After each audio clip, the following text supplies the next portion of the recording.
evening, everyone. I'm Aisha. I'm sure you all are having an amazing time here, and I'm amazed to see so much of talent here.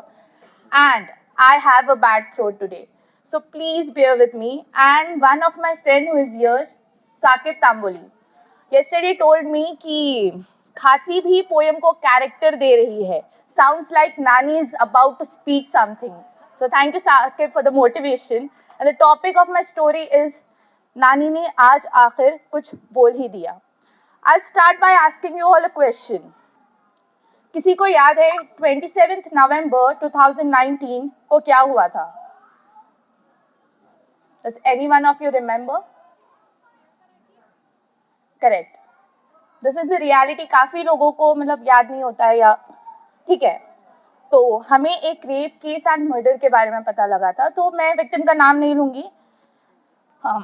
India में हर रोज़ हर दिन 5 minutes में एक rape और murder case register होता है.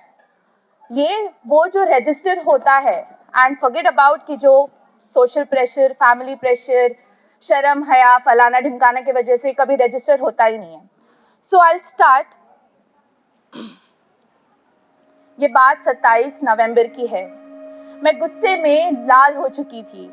घर में बहुत टेंशन का माहौल था और मैं चिल्ला रही थी. और इसमें एग्जैजरेशन नहीं है, टू बी ऑनेस्ट. मैं चिल्ला रही थी और आखिर ये सब कब तक चलता रहेगा, मैं ये बोल रही थी. कब तक हम ऐसे ही मातम बनाते रहेंगे, रोते रहेंगे और मरते रहेंगे? क्या फ़ायदा पढ़ाई करके, इंडिपेंडेंट बन के, बोल्ड बन के? कुछ भी कर लो, तुम एक सिर्फ चीज़ हो उन भेड़ियों के लिए, सिर्फ एक चीज़. अरे यार, वो लड़की लोगों की जान बचाया करती थी. वो एक डॉक्टर थी और आज उसी की जान ले ली. मार दिया उसको. नानी ने एक अल्फाज नहीं कहा. नानी चुपचाप अपनी नज़रें टीवी से हटाकर मेरी तरफ पलटाती, मुझे सुनती और वापस अपनी नज़रें टीवी पर पलटा लेती. आँख नानी की भी नम थी, पर उन्होंने कुछ नहीं बोला. गुस्सा इतना था कि टीवी जाके बंद कर दी, पूरे टीवी के वायर्स निकाल दिए और रूम में चली गई. और हम अक्सर करते हैं, हम जब रूम में जाते हैं हम ज़ोर से दरवाज़ा बंद कर देते हैं. तो मैंने भी वही किया. मैं गुस्से में रूम में गई और ज़ोर से दरवाज़ा बंद कर दिया और नानी को वहाँ से चिल्लाकर बोल रही थी कि वो मर चुकी है और उसके कातिल अभी तक जिंदा है. हम कुछ नहीं कर सकते, हम सिर्फ बैठकर तमाशा देख सकते हैं और कुछ नहीं कर सकते. और हज़ारों की तरह ये केस भी एक जगह जाकर अटक जाएगा. फिर टीवी पे कुछ लोग आएंगे, ये वो बहुत सारी बातें करेंगे और फिर चौथे दिन फिर हम वही न्यूज़ सुनेंगे कि कहीं कुछ हो गया है. उसके बाद यही ख्याल मेरे दिमाग में चल रहा था. इतने बेरहम, इतने शायद लफ्ज़ ही नहीं है मैं ये बयां कर सकूं कि तब मेरे दिमाग में क्या चल रहा था. इंस्टाग्राम खोला तो सब जगह वही चल रहा था. फिर मेरा भरोसा इंसान और इंसानियत पर तब उठा जब मैंने पढ़ा कि one of the most searched porn sites was of the name of that girl who was raped and murdered. ठीक है. मैं टूट चुकी थी, बिखर चुकी थी. शायद लड़की होना गुनाह है, ये ख्याल मेरे दिमाग में आ रहा था. उस दिन से लेकर तो 6 दिसंबर तक घर में न्यूज़ नहीं लगी थी और मुझे किसी से भी उम्मीद नहीं थी, ना गवर्नमेंट, ना हायर अथॉरिटीज़, ना हमारी जनरेशन से और ना खुद से.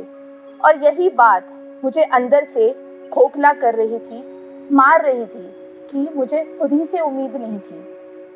मैं तंग आ चुकी थी लोगों की बकवास सुनते हुए. और फिर सुबह मेरे फ्रेंड का कॉल आया. उसने सीधा यही सवाल पूछा, न्यूज़ देखा? मैंने कहा नहीं. क्यों? कुछ बुरा ही हुआ होगा ये सोचा था मैंने. दोस्त ने सिर्फ एक ही बात कही, ब्रो वो चारों का एनकाउंटर हो गया. कट. मैं भाग के नीचे गई तो नानी हमेशा की तरह पान खाते हुए न्यूज़ देख रही थी. मैंने देखा तो वो रो रही थी.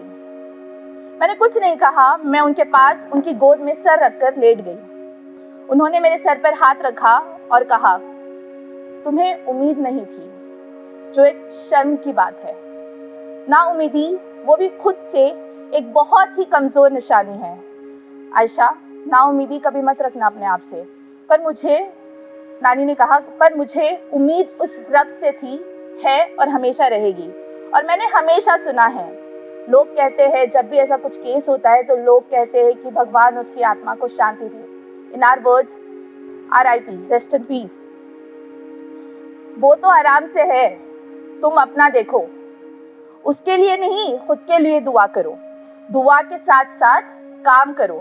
सिर्फ बोलने से नहीं होगा, रोने से नहीं होगा, तुम्हें एक्शन लेना पड़ेगा। तुम्हें खुद के लिए कुछ करना पड़ेगा, तुम्हें अपने लोगों के लिए कुछ करना पड़ेगा। हाँ, देर ज़रूर हुई है पर एक बदलाव तो आया है।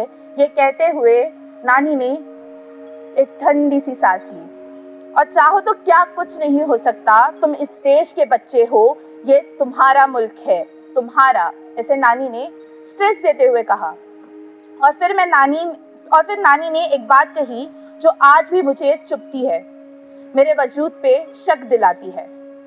अगर तुम कुछ नहीं कर सकते अपने लिए, अगर तुम कुछ नहीं कर सकते अपने लिए और इस देश में बसने वाले लोगों के लिए, तो तुम्हारे जिंदा रहने का कोई फ़ायदा नहीं है Ayesha.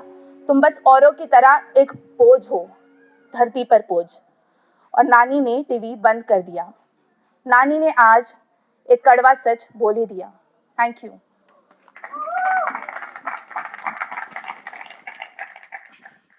Hey guys, thank you so much for watching the video. Do hit a like and leave a comment below. Subscribe to our channel 3 Puffs a Sip if you haven't already, and don't forget to wash your hands. Take care.